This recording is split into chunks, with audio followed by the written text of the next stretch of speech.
सुनो, अगर मैं तुमसे पूछूं कि तुम्हारी लाइफ में सबसे बड़ा प्रॉब्लम क्या है, पैसा, टाइम, लक? शायद नहीं।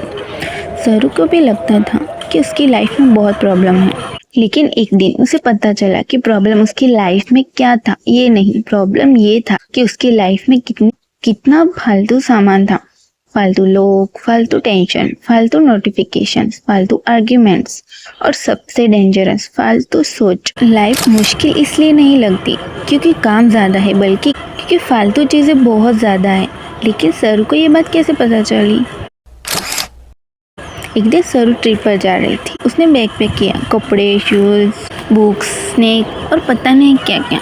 बस इतना हैवी हो गया कि चलना मुश्किल हो गया। तब उसके पापा बोले कि बेटा, ज़रूरी चीज़ें उठा, पूरी अलमारी नहीं। और सरू हंसती। लेकिन रात को उसने सोचा, मेरी लाइफ भी इसी बैग की तरह है। मैं भी हर बात उठाकर चल रही हूँ। पुरानी इंसल्ट्स, पुराने फेल्यूर्स, पुराने रिग्रेट्स, सब कुछ। जितना ज़्यादा उठाओगी उतना ही धीरे चलोगी।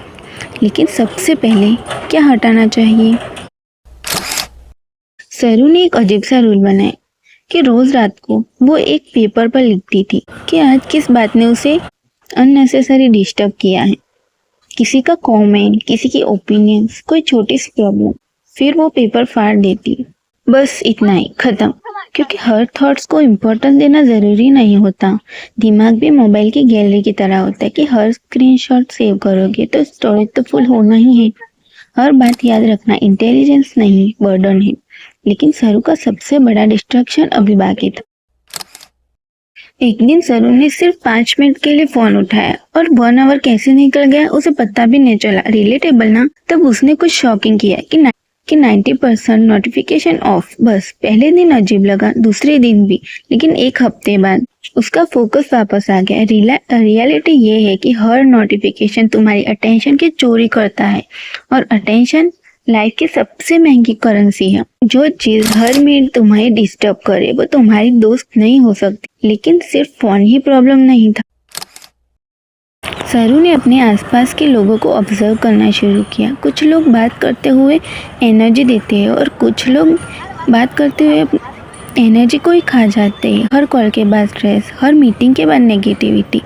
तब उसने एक सिंपल क्वेश्चन पूछा कि ये इंसान मेरी लाइफ में वैल्यू ऐड कर रहा है या सिर्फ नॉइज? हर रिलेशनशिप को ख़त्म सॉल्यूशन नहीं, लेकिन बाउंड्रीज बनाना बहुत ज़रूरी है। सबको एक्सेस देना काइंडनेस नहीं, वीकनेस भी हो सकता है। पीस प्रोटेक्ट करना सेल्फिश नहीं होता। लेकिन सबसे ज़्यादा जगह तो एक और चीज़ घेर रखे हैं। सरू हर दिन 10 गोल लिखती थी और कंप्लीट कितने करती थी पता है? 0। उसने रूल बना लिया, फिर उसने रूल बदल दिया कि रोज़ सिर्फ एक इम्पोर्टेंट काम, बस एक, और वही गेम चेंजर बन गया। ह्यूमन ब्रेन मल्टीटास्किंग के लिए बना ही नहीं। जब फोकस टूटता है तो रिजल्ट भी टूटता है। देखो, अगर सब इम्पोर्टेंट है तो कुछ भी इम्पोर्टेंट नहीं। लेकिन एक लास्ट चीज जो सरू को छोड़नी बहुत मुश्किल लग रही थी। सरू हर काम के बाद सोचती थी, लोग क्या कहेंगे, लाइक्स कितने आएंगे, सबको पसंद आएगा या नहीं। फिर एक दिन उसे समझ आ गया कि वो अपनी लाइफ नहीं जी रही थी, वो ऑडियंस के लिए परफॉर्म कर रही थी। और ऑडियंस कभी सेटिस्फाइड नहीं होते, कभी नहीं। जब तुम सबको खुश करने निकलते हो तो सबसे पहले खुद को खो देते हो। अप्रूवल टेम्पररी है, सेल्फ रिस्पेक्ट परमानेंट। और अब आता है सबसे पावरफुल लेसन। एक संडे सरू एक रूम में अकेले बैठी, ना फोन, ना म्यूजिक, ना सोशल मीडिया, बस खामोशी। पहले 10 मिनट बोरिंग लगे, फिर थोड़ा अजीब। फिर उसने अपनी असली आवाज़ सुनी, उसके गोल्स, उसके ड्रीम्स, उसके प्रायोरिटीज। और उसने रियलाइज किया कि उसकी लाइफ में प्रॉब्लम चीज़ों की कमी नहीं थी, प्रॉब्लम क्लैरिटी की कमी थी।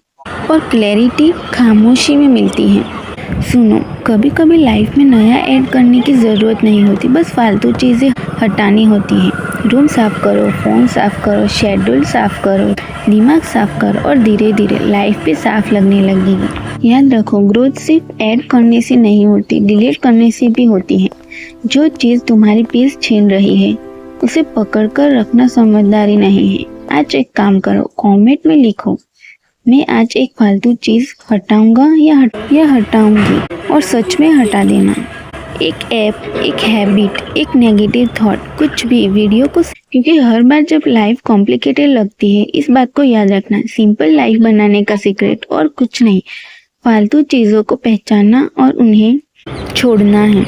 मिलते हैं अगले सर स्पीक एपिसोड में एक और सिंपल आइडिया के साथ जो तुम्हारी लाइफ को और हल्का बना देगी। Thank you for watching. Love you.